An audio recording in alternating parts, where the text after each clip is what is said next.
الرحمن الرحیم.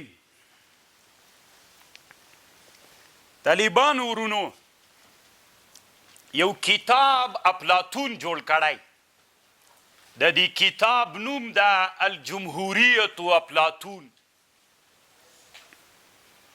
دا له اسلام نه ډېر مخکې تېر سوی سړی د نوم خو د افلاطون اورېدلی، خو ما خبره لږ ښه په غور واورئ. انجینره تم کښېنه چې ملګرو ته شاته بیا زه نه ښکارم. نو د کتاب نوم د الجمهوریة افلاطون، او د کتاب په مقدمه کې یو عنوان ده المثل الافلاطونیه، افلاطوني مثالونه. دا څنګه د کتاب کې لیکلي دي، وایي هره زمانه کې انسانان په سرداب و تاخانه کې ژوند کوي، او حکیمان دا دوی له سرداب نه راباسي واقعي ژوند ته. بیا یو مثال ذکر کړی، دغه مثال چې زه نن تاسې ته وایم د هدایو تر اخره پورې به بیا دا مونږ یادوو، متوجه سئ ورته.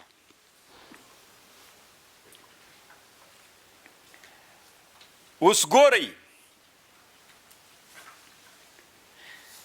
دی وایي دا یو مثال یې راوړی ده، وایي داسې مثال ده.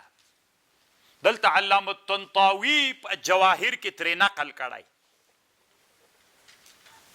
داسې ذکر کړي، وایي یو څه انسانان دي، دا انسانان د مځکې لاندې غارونه ویستلي ځانو ته، د مځکې لاندې غارونو کې اوسیږي، هلته یې ځان ته بازار هم جوړ کړی، هلته یې کورونه هم جوړ کړي، هلته یې کوټې هم دي، او هلته یې ځان ته اور هم جوړ کړی، هلته یې هغه د غار په دیوالونو باندې رنګونو باندې نقشونه هم جوړ کړي، د مار د ونو د دې نقشونه یې جوړ کړي، خو دنیا یې نه ده لیدلې. ټول عمر یې د ژوند د چا ژوند ده؟ موږ سرداب ورته وایو، تاسو څه ورته وایه؟ تاخانه او سرداب ټول خو مو یوه اصطلاح ده، که بدلې را بدلې دي. زه په دې پوهېږم طالبانو اصطلاحات د هر چا بدلې را بدلې، خو چې پېژندلي مې د مځکې لاندې جای. دا انسانان چیرته اوسیږي؟ په سرداب کې اوسیږي، په تاخانه کې اوسیږي. دوی حقیقي ژوند نه ده لیدلی، اصلي رڼا یې نه ده لیدلې، رڼا یې د چا لیدلې؟ د اور. اصلي وزه یې نه ده لیدلې، د وزې عکس یې لیدلی. اصلي ونه یې نه ده لیدلې، د ونې عکس هلته ورته پروت ده. نو دلته طالبانو یو حکیم په لاره باندې تیریږي. نو حکیم په لاره تیریږي، د سرداب ته ورکته سو، او د سرداب خلکو ته یې ویلي چې زه تاسو ته راغلی یم څو خبرې درته کومه. وی صحیح ده، څه خبرې دي؟ وی خبرې دا دي چې تاسې له دې سرداب نه راووځئ. چیرته راووځو مونږ له سرداب نه؟ وی حقیقي ژوند ته راوځئ. وی حقیقي ژوند چیرته ده؟ لا پسې انسانانو کې طالبانو یوه ماده ده د تقلید. اوس تاسې د الله پاک کور له غنمو ډک کړي چې زه تاسې ته تقلید یادوم، بله مسله هم ذهن ته راځي، هغه تقلید پرېږدئ. تقلید دا معنا طالبانو ده چې څه کول ده، هغه چې څه کول تم هغه دا تقلید ده. طالبان یو خو هغه علمي میدان تقلید دا پرېږدئ. دا اوس طالبانو ورونو په ټولنه کې چې یو سړي یو کار وکړه، نور هم هغه تقلید کوي، او علم طالبانو د تقلید خلاف کوي. علم وایي تقلید نه به دا بلې خواته راوځي. نو ده حکیم ورته ویلي وي خلکو د الله دپاره دغه ژوند کې چې دا تپه تیاره، دغه د اور رڼا ته، اصلي رڼا ته راځئ، راوځئ د لمر، د سپوږمۍ، د ستورو، رښتیاني بوټي، ونې، اوبه، رښتیانۍ وزې، غواګانې، میږې، اوښان او وینئ. ځای ورک سه وابي راغلی، موږ وابیان کوې ته. نو د انسانانو سره څو ورځې تېرې کړي، خبرې ورته وکړي، نو انسانان په 3 تقسیمونو تقسیم سي. یو انسانان ورته وایي بس دا د مونږ د پلارو د نیکه هغه د والله قدر نه وځو، تقلید سو کنه. انا وجدنا علیه آبانا، مونږ پلرونه په دې پیدا کړي والله قدر وځو. بس همدلته موږ ژوند کوو. یوه ډله طالبانو متردد سي، لږ وایي چې راوځو، لږ وایي چې نه راوځو. دی چې ترې راوځي هلته هغه بل ورته راسي، ورته وایي چې د پلارو د نیکه هغه دین نه دې باسي چې ونوځې ګوره تېر نه، د دې پلارو د نیکه اثارو هغه عادت دی نه چې ونوځي. هغه طالبانو بیرته دلته څنګه کي متردد ول، تردد کې پرېږدي. درېیمه ډله طالبانو د چا خبره ومني.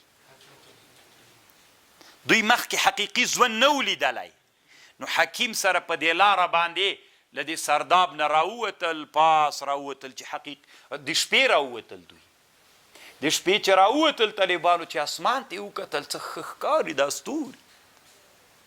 لږ وروسته چې سپوږمۍ پرې راوختله، هو دا څومره خوند کوي. سهاره پورې ناست دي چې سپوږمۍ وغورځېدله، لمر پرې دا دنیا څومره رڼا ده، دا څومره عجیب ښایست ده، دا بوټي، ونې، انسانان، ښایستونه، طبیعتونه، دا څومره عجیب خوند کوي. څوک ورسره راووتل له سرداب نه؟ انسانان درې برخې سول. یوه ډله ترې راووتل، له دې حکیم سره راووتل او په حقیقي ژوند کې څوک شروع دوه برخې په سردابي ژوند کې تیر سو. افلاطون طالبانو په خپل کتاب الجمهوریة افلاطون او المثل الافلاطونیه کې وی دا د دنیا د انسانانو عادت هم همداسې ده. انسانان ټول په سردابي ژوند کې وخت تیروي، انسانان ټول وخت سرداب کې ژوند تیروي. بیا دې سرداب ته حکیمان و علما راسي، ویښ علما، داسې علما چې د دنیا حقیقتونه یې لیدلي وي، نو هغې ته چې راسي دوی ته ووایي چې ګورئ دا نه ده مناسبه، نو هغه بیا یو څه کسان له سردابه راوباسي، دوه برخې خلک پاتې سي، یوه برخه راوباسي. ټول ژوند د دنیا تر قیامته پورې صراع ده، جنګ و غېږې نیول دي په دې باندې چې حکیم یې له چا نه راباسي؟ له سرداب نه راباسي. په سرداب کې ژوند تېروونکي خلک وي، همداسې راباسي، بیا ورننوځي، بیا نور راباسي، نور راباسي، بیا چې سرداب نه حقیقي ژوند ته راوویستل، بیا طالبانو دنیا نور تللي وي، حقیقت ته نور مزلې کړی وي. بیا طالبانو له غجنې همداسې لکه مثلا یوه زینه کې دا دویمې ته نه راخیزېږي، وی راغورځمه، بیا کرا د دویمې زینې ته کې درېمې ته همداسې مزل کوي. د دنیا د حکیمانو مثال یا د دنیا د علماو مثال داسې ده لکه څوک غوندې، دغه حکیم غوندې چې انسانان له چا نه راباسي. دنیا انسانان په چا کې ژوند کوي؟ نننۍ خبر د سره یاد ساتئ طالبانو، تاسې هم په سرداب کې بده در باندې لګوئ طالبانو، دا یو حقیقت را سره ومنئ. زه په نسبت تاسې ته طالبانو ورونو، زه په حقیقي ژوند کې واقع یم. ډېر هغه شیان وینم چې تاسې نه دي لیدلي، ډېر هغو شیانو باندې مرور لرم چې تاسې نه دي لیدلي. په سرداب کې یئ، دلته چې د مدرسې ته راغلي یئ طالبانو، انشاءالله له ټولنې نه هغه انسانان راغلي یئ چې زه به تاسې د سرداب نه حقیقي ژوند ته راباسم. که ژوند و انشاءالله خبر پوه شئ. او یی په چا کې؟ په سرداب کې یی طالبان. نور خو پرېږده، تنا د فقه له میدان نه درته وایم، نور علوم خو پرېږده، تنا په د فقهي میدان کې هم تاسې طالبانو په سرداب کې یی. ما سره مو طالبانو دلته هدایي دي په وړه دوره کې، تنا هدایو کې د دې هدایي په رایه چې زه تاسې سره لاړ سم هم طالبانو په سرداب کې یی، نو زه به تاسې کرا له چا نه راباسم؟ له سرداب نه راباسم. او چې کال اخیر کېږي طالبانو واقعي ژوند، بیا چې تاسې ټولنې ته لاړ سره یا د مځکې په سر چې ګرځئ، لمر، سپوږمۍ او ستوري به بیا وینئ، یو عجیب خوند به بیا ترنه اخلي انشاءالله. دا بې مبالغې درته وایم طالبانو، چا چې ما سره دوره کړي، تیر کال پاتې سوي، هغوی نه چې پوښتنه وکئ نو ضرور هغوی به خبرې درته کړي وي. نو دا درس تاسې ځان سره ذهن کې یاد ساتئ. هره ورځ چې مونږ بیا درس تحقیق کوو، یو تحقیق به هدایه وکړي، بیا به مونږ یو بل تحقیق کوو، نو بیا به د نورو کتابونو بیا به تاسې پوه سئ چې مونږ له سرداب نه راوځو. مونږ انسانان په چا کې؟ په سرداب کې یو. تیر د نصاب تحقیق مې چې درته وکړه موږ په نصاب کې موږ انسانان یو راځئ ځان سره فکر وکړو موږ ته مې بزي او صدرا او حمدالله څه پیدا وکړه موږ انسانان ټول په دې سرداب کې ولو راځئ موږ د اسلامي امت ته ګټه ورسو راځئ موږ د اسلامي امت مسلمانانو ته ګټه ورسو موږ د الله دین مسلمانانو انسانانو ته ګټه ورسو ګټه په کومو علومو رسیږي هغه علوم موږ زده کړو خره لغتې مسله اوس سرداب ده که نه په همدې هدایه کې ده سرداب د زه تاسو ته وایم وایم درته هدایه کې 5 مسایل دي مباشر مسبب مباشر جمع مسبب مسبب متعدی او مباشر متعدی 5 قاعدې دي طالبان همدا کتاب الجنایات کې خو زه بیا تاسو ته هدایه کې چې راغلم په همغه قواعدو باندې دی خر غویی قیاسي زه طالبانو موټر په قیاس موټر که اوس افغانستان کې چې سړی موټر وهي طالبانو څوک ملامت ده په هر حالت کې څوک ملامت ده تاسو داسې مسله لیدلې چې بل څوک ملامت وي چې په موټر خو دې سړی وهه خامخا به څوک ورکوي دیتو تاوان به ورکوي بندي کېږي به ته دلته طالبانو اصول نسته ده اوس هر حالت کې کله موټروان ملامت ده طالبان یو دم له کوڅې نه موټر داسې روان ده هغه ترافیکي اصولو به یو دم له کوڅې نه پې باندې راووته دلته موټروان مباشر د طالبانو خو هغه مسبب متعدي ده هغه ملامت ده ولی یو ناڅاپه راووتلې منډه دې راواخیستله موټروان نه ده ملامت نن د افغانستان له محکمې نه تر غیر محکمې پورې څوک ملامت ده موټروان دا د اصولو د شرع نه خلاف ده طالبانو تاسې په سرداب کې که په بل چا کې قسم په خدای په سرداب کې طالبانو په رب العالمین په سرداب کې تاسې خپل ولایتونو کې داسې مسله درته معلومه ده چې چا څوک په موټر وهلی ټولو ته معلومه ده څوک ملامت ده الله قسم د طالبانو هر حالت کې موټروان نه ده ملامت فقه ده خو تاسې هلته په سرداب کې یئ زه به هم طالبانو له سرداب نه راباسم دلته مسله تحقیق کوو بعضې حالتونو کې موټروان ملامت او بعضې حالتونو کې څوک ملامت هغه پیاده سړی ملامت ته طالبانو هغه حالت صورت که هغه ملامت ته که دا صورتونه موږ په سرداب کې یو که په غیر سرداب کې په سرداب کې یو طالبانو خبر باندې پوهیږئ نو د حکیمانو کار هم دا دی چې انسانان خو ټول له سردابه نه راوځي طالبانو یو دم کیدای سي تاسې بیا بیرته خپلو وطنو ته لاړ سئ هلته یوه ډله ملیان به درته وي دا داسې د وابیانو خبرې یا بل درته وي دا د پنجپیریانو خبرې بل درته وي نه دا موږ چیرې منو موږ نه درته ویلي چې دا د دیموکراسان غونې ملیان دي د دیموکراسۍ خبرې درته کوي قسمه قسم خبرې به درته کوي بیا یوه ډله به راوځي واقعي ژوند ته او نورې به همداسې درندې پرتی وي خبر باندې پوه شو دا طالبانو جمهوریة افلاطون یا المثل الافلاطونیه د حکیمانو کار طالبانو داسو موږ تاسې به له چا نه راوځو له سرداب نه به راوځو اوس مثالونه درته وایم یو څو مثالونه درته د فقه دا شی درته کتاب پیژنئ چې دا څوک د په احنافو کې بیا وروسته په طبقاتو باندې د خبر درته کوم طالبانو حسن ابن منصور القاضي خان لوزجندي په احنافو کې طالبانو دا ډېر لوی سړی تېر شوی ښه د ډېر کتابونه ما سره شته طالبانو له لاګانو په جامع صغیر شرح لرم فتاوای لرم په زیادات باندې شرح لرم د په زیادات هم د امام محمد شرح کړې په جامع صغیر هم شرح کړې دایم لرم نو طالبانو ورونو زه به یوه خبر درته وکړم اوس زه تاسې نه یوه غوښتنه کوم طالبانو ما سره چې دلته په دوره کې پاتې کیږئ خصوصا د هدایو په درس کې ځکه د ما دا امر تقلید کوئ که تحقیق ګورئ تاسې داسې نه چې لکه لکه مذهب نه مباسي بېله مسله ده طالبانو هغه یو بېله مسله ده کاشکې تاسې اصول فقه ویلی وای په ښه معنا مو اصول فقه ویلی وی اوس به تاسې پوهېدلی مونږ باید طالبانو تقلید وکړو که تحقیق مونږ طالبانو تحقیق کوو دا مو خوښه ده را سره که تقلید کوئ طالبانو اوس ورته غوږ سئ که یو سړی ووایي چې ما الله په خوب کې ولیده الله عز وجل مې په خوب کې ولیده دا څنګه ده قاضي خان د ابو منصور ماتوریدي نه نقل کړی هذا الرجل شر من عابد الوطن د بوت د عابد نم دا سړی ډېر بد ده که چا ویلې ما الله په خوب لیدلی صحیح ده بیا دی وایي طالبانو دې مسله کې سمرقند و بخارا کې اختلاف راغی وخه راځه راځه دی وایي ښه خبر دا ده په دې مسله کې بیخي خبرې مه کوه تاسې داسې انسانان لیدلي چې وایي چې ما الله په خوب لیدلی نو دی خو په دې کې خبرې مه کوئ او دا له بوت نه بدتر ده. نو که تقلید کوئ طالبانو بیا خو دا سړی عابد الوثن ده.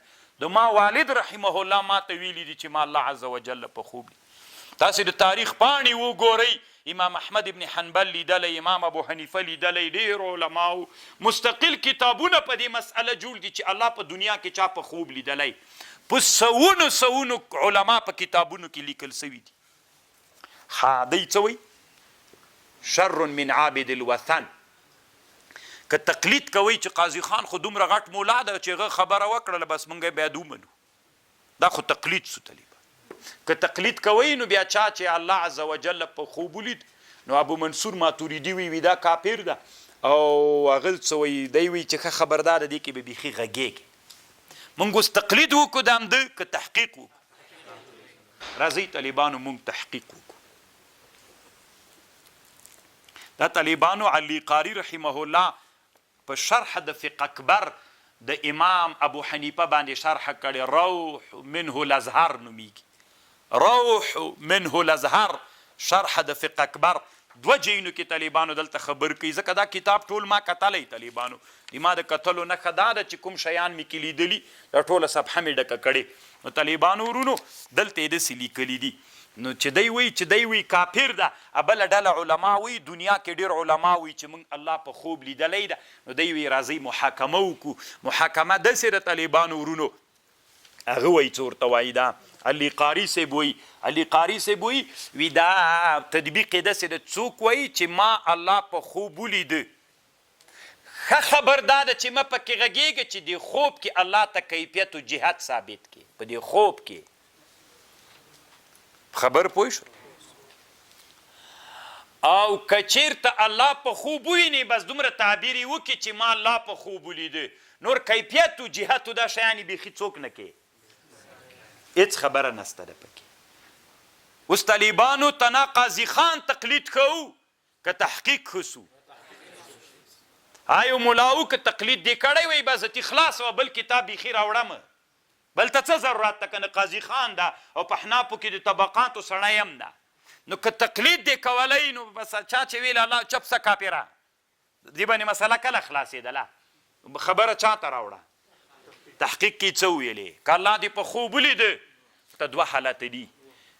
نو کیفیت یې مه بیانوه چې څه کیفیت باندې و، لیس کمثله شیء، کیفیت یې مه بیانوه. او بل جهت و کیفیت کې دې چې لیدلی و هغه مه بیانوه. بالکل دا ثابت ده د سلف صالحینو نه کفر ده نه ناروا ده. علي قاري وایي که الله عز وجل دې په خوب ولیده که کیفیت و جهت دې ورته داسې و داسې ځوان غوندي و نعوذ بالله داسې و داسې څڼې وې داسې پګړۍ داسې هغه دې ورسره راوستل کیفیتونه دې راوستل بیا ناروا ده. دا له عابد الوثن نه بتر ده. څوک سو؟ دا طالبانو تحقیق سو. تقلید کوو که تحقیق؟ تحقیق. طالبانو موږ به دلته تحقیق کوو. طالبانو روح المانی یو جي کې لیکلي دي، ما ډېر پرون وکته خو د شپې هغه جل مې پیدا نه کړ چې کوم جي کې ده. روح المانی وړاندې نور هم تللی. روح المانی وایي الله په خوب کې لیدل بالکل ثابت ده، سره له تکییف او له کیفیت هم ثابت ده. دا خو خوب ده. ما ته خو چې الله منع کړی ده له کیفیت نه، هغه چې زه الله ته متشابه صفات ثابت کم ادي ما په اختیار کې کیفیت هغه به نه ورته ثابتوم. خوب کې چې زه الله وینم دا سره له کیفیته که الله ما ته په خوب کې راغی دې نه زه الله بیخي منع کړی نه یم، دا خو د ما اختیار کې نه ده. روح المانی دلته وړاندې بیا نور هم تللی. تقلید خسو که تحقیق؟ تحقیق خسو طالبانو. موږ به په هدایت کې څوک کوو؟ تحقیق کوو طالبانو انشاء الله. یو طالبانو څه نومیږي دا فتاوا؟ وابیو پنجپیري منپیري خو به نه وي. 1500 طالبانو 9 شپېته کې مړ د دومره مخکینای ده، تقریبا تر 1000 کلو پورې وخت نیسي طالبان. خبر پوهېږ دی طالبانو څه وایي؟ یو عنوان کړي باب التداوی والعلاج. التداوی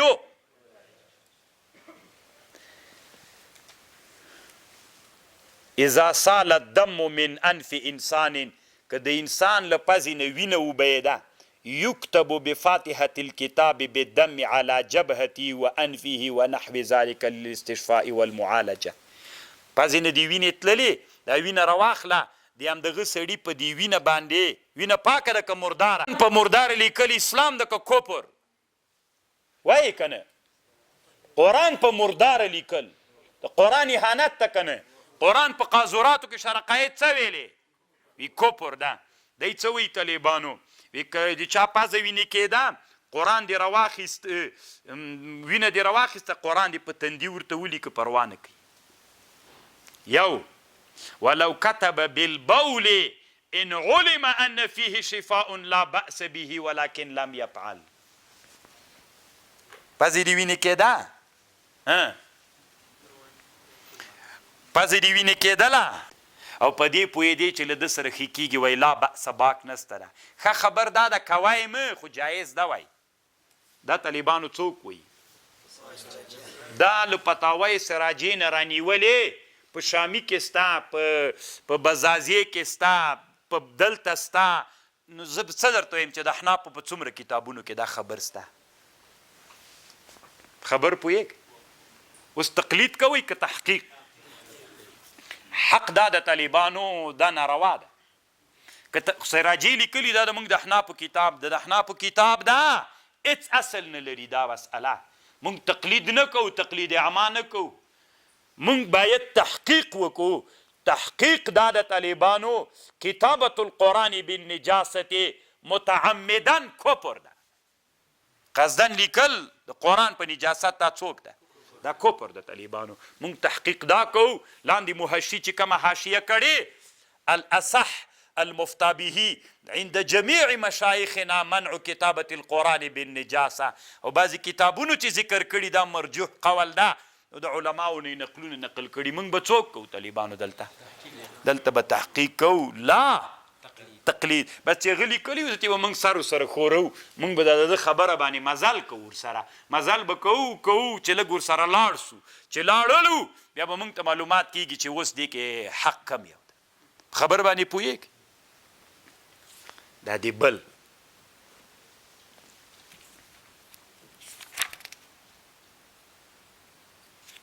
د طالبانو الدرر المباحه فی الحذر والاباحه د دنیا په حذر و اباحت کې د دنیا یو له غټو کتابونو نه ده په دې باندې طالبانو ورونو یوه خبر درته کوم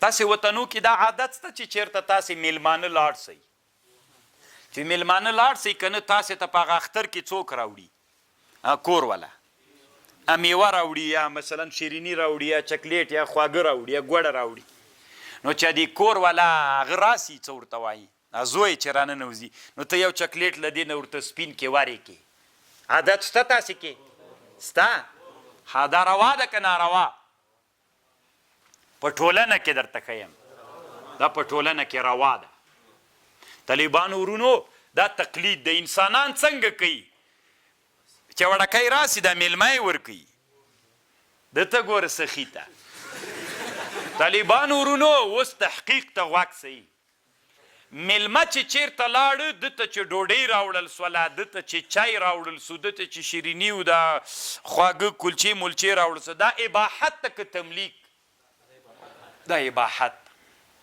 تملیک دا معنا چې دی مې مالک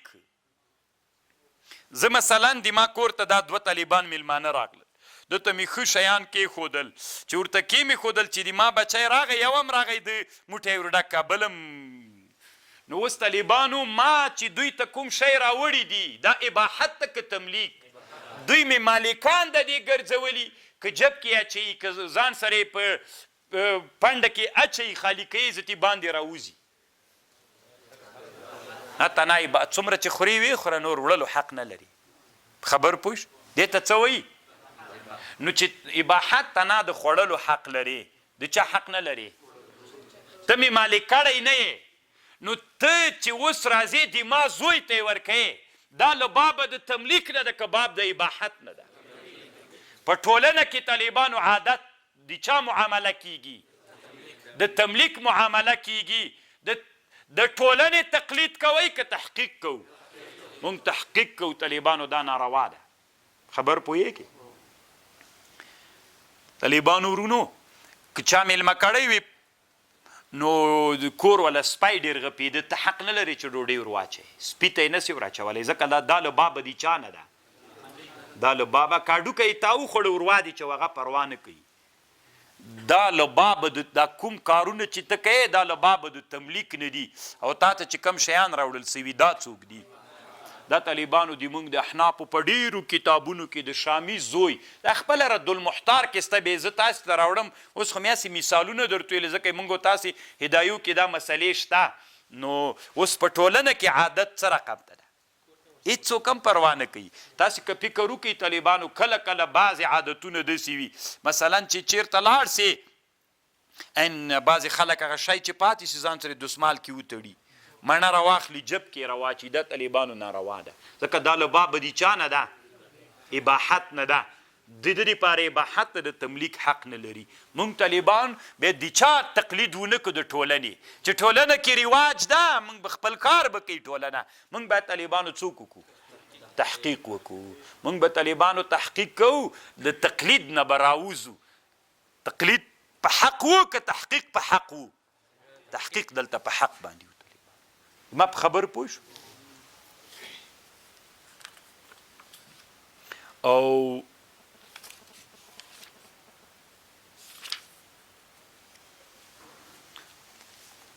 حکم اکل الثمار الساقطه عنوان ده زه به تاسې ورې په خبر پوهی کړم طالبانو ورونو کله کله په دې ټولنه کې یو مشکل پیدا کیږي دا ځکه زه تاسې ته وایم تاسې به اوس مثلا بیا اختر کې کورو ته لاړ شئ ما به تاسې دلته یو مسله کړې وي نو تاسې دا مسله چې هلته وکئ خپلو نو ملیان به تاسې ته 2 دانې 20 کتابه راواخلي تا ته به وایي چې ګوره دې کې هم داسې لیکلي دې کې هم لیکلي دې کې هم لیکلي وي تاسې استاز غلطه خبر درته کړي ستی به م زړه کې شک پیدا سي چې د دې موږ استاز خو موږ ته وایي چې زه ډېر ویښ سړی یم دا خو ده غلطه خبر کړي ځکه ده موږ ته په یو کتاب خبره وکړه هغو 20 کتابه ستی خو تاسې خو هسې سرداب ته نږدې یئ داسې مې په پړي راکش کړي یئ نیمایي ته مې را رسولي یئ تر اختره پورې که نه نو هغه چې هغه 20 کتابه دروښیي بېرته سرداب ته لاړ سئ پړی وش کوئ او کته درب ځان ورغورځوئ په چا کې پاتې سئ په سرداب کې پاتې سئ نو اوس خبرې ته غوږ ونیسئ زه یوه خبر درته کوم 20 کتاب او یو کتاب کې خبر نه ده خبره واورئ طالبانو ورونو د موږ د احنافو په کتابونو کې اول به د بحرالرایق خبره درته نقل کړم ما نن اراده م و چې زه تاسو ته بحرالرایق راوړم طالبانو خو ما یاده وت بحرالرایق کې داسې لیکلي طالبانو دا مسله ما نه چې څوک پوښتنه وکړي د ما د واټساپ ګروپ کې هم زه داسې فتوا ورکوم خو یو ورې تاسې خبر واورئ یو باغ د طالبانو په باغ کې میوې دي د دې باغ میوې خوړل څنګه دي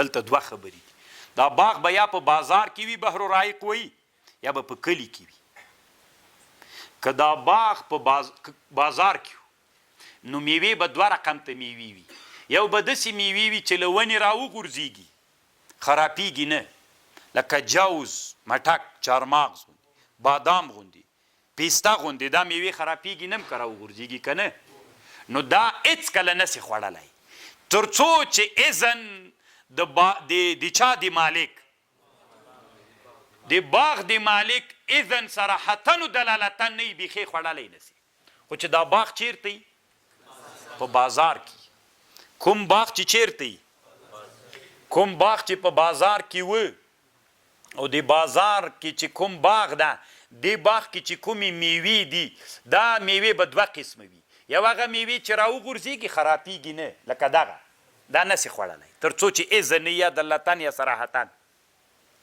یو داسې میوې دي طالبانو ورونو چې هغه زر خرابېږي لکه زردالو مڼه راوغورځېدې ګرمي وي نو دا زر خرابېږي دا هم نسي خوړلی په بازار کې نسي خوړی مطلق 2 میوې چې له ونې راوغورځېدي پاتې سو طالبانو کلی کلی کې که اطراف کې باغ و نو هلته بیا میوې 2 قسمه دي دلته مطلق میوه نسي خوړلی چې تر څو اذن نه وي او هلته میوه څه ده طالبانو ورونو په کلي کې که کلکه میوه وه چې نه خرابېږي هغه کې اذن شرط ده دلالتن یا صراحت او هغه میوه چې خرابیږي هغه میوه طالبانو بیا خوړلی سي هغه میوه بیا خوړلی سي مڼه خوړلی سي که راغورځېدلې وه ناک خوړلی سي که راغورځې که اذن و که نه و بس کلي کې خوړلی سي خبر پوه شلې ځکه هلته دلالتان څوک موجود ده نو اوس تاسې فرض کړئ تاسې اکثره د بازار خلک یې که د کلیو خلک یې ته خو د حاجي صاحب زوی یې که نه د کلي خلک یې ته مولانا دې کوم جې تراپ وت که د بازار یې خپل کلی د خیال کې راوله مولانا ته مولانا ته خو جوزجان خو د اطراف که د بازار یې اطراف نو خپل کلي کې دا خپل کلي تاسې خیال ته راولئ هلته باغ د میوې راغورځېدلي او خرابېږي نه بس هلته هر څوک چې پور برابر سو وړي به یې نه خوړلی سي صحیح ده نو که دغسې شي طالبانو که دغسې سي نو دا اوس زمانه کې طالبانو ورونو دا خو د موږ ټول حنفي فقهاو لیکلي بزازې بارورایق تبین الحقایق نهر الفایق فتاوا هندیه بیخي ډېرو احنافو فقهاو دا مسله لیکلې ده حکم یې داسې ده صحیح ده اما طالبانو ورونو دا که تقلید کوي همدغه حکم سو اما که تحقیق کوي چې دا هغه زمانه وه چې د کلي او د بازار په مابین کې فقهاو څوک کړي وو اما اوس زمانه کې طالبانو باید تحقیق وسي هغه زمانه کې به میوه چې په مځکه راوغورځېدله نو هغه باغوان به یې چندان ډېر التفات نه ورته کوو ځکه بازار ته یې راوړلی نصف کلي کې په دوی ډېره وله ټولو خلکو په کلي کې څوک درلودل باغونه درلودل خوړلی یې سوله نه ډېره وه د میوې وخت کې خو میوه ډېره یي که نه نو که چا به خوړلم څه یې نه ورته ویلې اما اوس عصر کې طالبانو ورونو د بازار او د کلي په مابین کې چې کله موټر منځته راغی هغه شیان چې انتقال د میوو ډېر په اسانه باندې کولی سي نن د بازار او د کلي په مابین کې څوک وسو فرق نشته ده متقدمینو فقهاو څوک کاو بازار کې ولې طالبانو دواړه میوه نسو خوړلی ځکه هماغه هم قیمت درلود هماغه چې راغورځېدلې وه چې خرابېده نه چې خرابېده هماغې هم څوک درلود اما په کلي کې هغې په کلي کې په هغه زمانه کې څوک نه درلود قیمت نه درلود نو هلته خو طالبانو په خره دي چې له هغه نه عینک نه یا له حصار تنګي نه تر کابل را رسوله نو خو یوه ورځ خو لګېږي مولانا که نه چې په خره راوړي هغه خو نور هم خرابېږي نو هغه چیرې کېږي یوه ورځ کې رسېدن هم نو دوه ورځې غوښتلې نږدې کلي ده که نه تاسې هر یو خپل کلي هغه کوي بیا بازارونه خپل بازارونه مو خیال کې ونیسئ څومره وخت کې را رسېږي په خره باندې څومره ستړي غواړي بیا چې بازار ته راوړي بازار کې سمه میوه پیدا کېږي دغه څوک څه کوي که بازارونه هم هلته څوک درلودل میوې درلودې دې قیمت نه درلود نو خلکو په بازار کې همغه هلته اچولې وې په هغه کې ته به یې نه راټولولې نو اذن دلالتن موجودو په هغه زمانه کې کلو کې چې دا څوک وخوریا دلالتن اذن اما اوس زمانه کې طالبانو بازارونه ډېر غټ سول او د انتقال اسباب څوک سول زیات سول همغه میوه له بازار ته څنګه کېدلی سي راوړل کېدلی سي نو اوس هغې میوې څوک پیدا که نو اوس حکم دا سو طالبانو ورونو چې څوک ده قلت هذا التبسيل كان ينطبق على زمانهم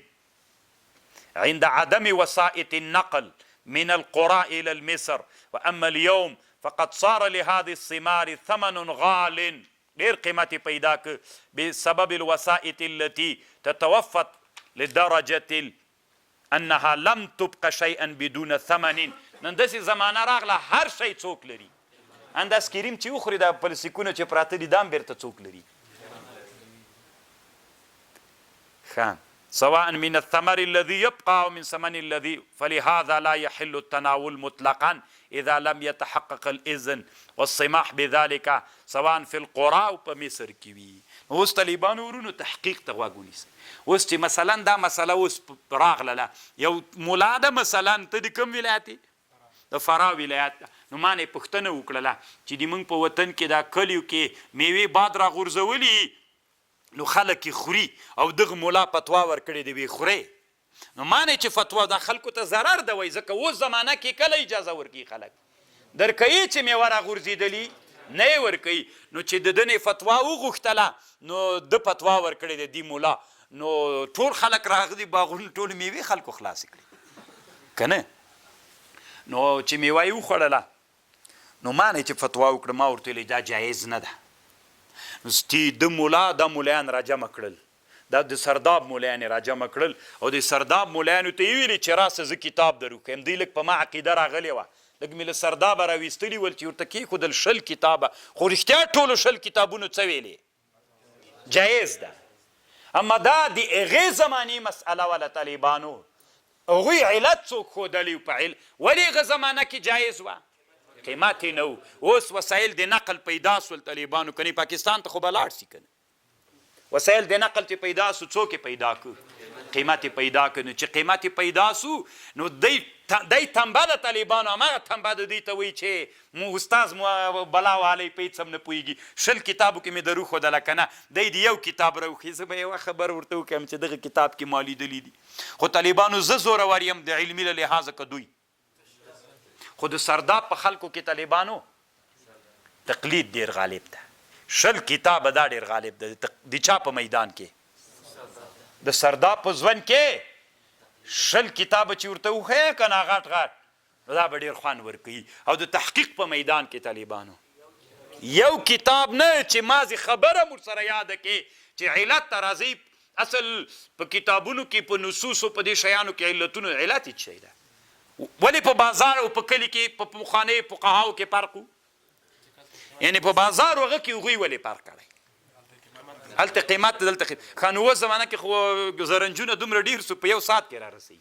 خرابوي هم نه، خره خو به داسې ځولۍ به داسې پې باغه وه که نه داسې به یې زور کول غوندې.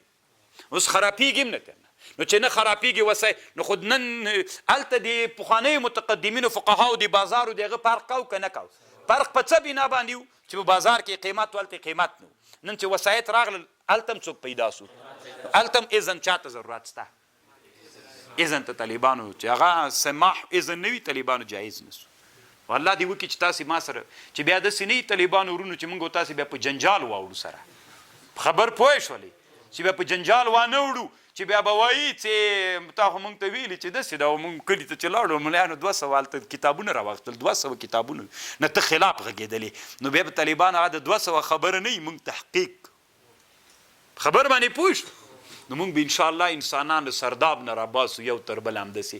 والله عز وجل مو طالبانو د سرداب د ژوند نه نور خلاص کړي. ټول افغانان طالبانو د سرداب په ژوند هغه کې ژوند کو. دا الله مو طالبانو پوی کوي ورې چې بام ته وختلی 6 منزل ته بیا به تاسو ته پته ولګېږي چې موږ د افغانانو د سرداب ژوند د طالبانو او که د حقیقي ژوند ده په هر میدان کې دي. دا اوس مولیان ولې په افغانستان کې په جنجال باندې اخته دي؟ ټول طالبانو هغه سره هم کتاب د لامدغه کتاب غږیږي، هغه هم لامدغه کتاب غږي. دا اوس څه چل را پیدا دی؟ چل نه را پیدا. تحقیق ته باید موږ هغه مولیان اکثره تقلید بس چې کتاب کې خبره ولیده تا سره په علت خبره نه کوي بیخي چې ولې دلته په بحر رایق کې د کلي د بازار فرق سوی دی. به سوی ده هغه دا خبره کړې، هغه معصوم ده، هغه د ټول هر څه دام دی ده بس بله خبره به بیخي منې نه. هغه دا خبر کړی ده وسړی هغه یو انسان تیر سوی. هلته امام ابو حنیفه او علما اصول جوړ کړي، هغه اصولو ته په کتلو باندې به موږ عمل کوو. ولې د دواړو فرق کړی؟ بحر رایق خو د ما او د بحر رایق خو د امام ابو حنیفه نه 900 کاله مخکې وروسته تیر سوی ده یا 800 کاله وروسته تیر سوی، وروستنی سړی ده. شامیه بله ورځ 200 کاله یا 250 کاله مخکې تیر سوی. هغې یوه خبر کړي خو راځئ په خبره به خزان پوی کو سره. ولې فرق کړی؟